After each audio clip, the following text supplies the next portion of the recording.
দীর্ঘ ১.৫ বছর পর প্রীতি ম্যাচে স্পেনের বিপক্ষে মুখোমুখি হতে যাচ্ছে ব্রাজিল। প্রীতি ম্যাচটি কবে অনুষ্ঠিত হবে বিস্তারিত জানুন পুরো ভিডিওতে। দীর্ঘ প্রতীক্ষার অবসান ঘটিয়ে আবারও মুখোমুখি হতে চলেছে দুই ফুটবল পরাশক্তি ব্রাজিল ও স্পেন। প্রায় ১.৫ বছর পর আন্তর্জাতিক প্রীতি ম্যাচে একে অপরের বিপক্ষে মাঠে নামবে তারা।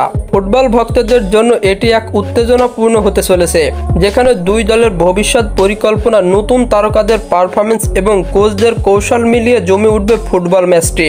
শেষবার ২০২৪ সালের মুখোমুখি হয়েছিল এই দুই দল। সেই ম্যাচটিতে অবশ্য ৩-৩ গোলে ড্র হয় ম্যাচটি। আর এবারও তার ব্যতিক্রম হবে না বলেই আশা করছেন ভক্তরা। কার্লো আনচেলত্তির অধীনে ব্রাজিল দল গঠনের এক নতুন অধ্যায় শুরু করেছে। তরুণ প্রতিভা ও অভিজ্ঞতার মিশেলে সাজানো হয়েছে স্কোয়াড। অপরদিকে স্পেনও নিজেদের ভবিষ্যৎ দল গঠনে প্রীতি ম্যাচটিকে কাজে লাগাতে চায়। এই ম্যাচের সবচেয়ে বড় আকর্ষণ হতে যাচ্ছে দুই দলের তারকাদের পারফরমেন্স। ব্রাজিলের পক্ষে মাঠে নামতে যাচ্ছেন Vinicius Junior, Rodrygo, Raphinha, Neymar জুনিয়রদের মতো তারকারা। অপরদিকে স্পেনের জার্সিতে দেখা যেতে পারে গাভি এবং লামিন ইয়ামালের মতো তারকারা। ম্যাচটির সময়সূচি এখনও সঠিকভাবে প্রকাশ করা হয়নি। প্রকাশ হলে ভিডিওর মাধ্যমে জানিয়ে দেওয়া হবে।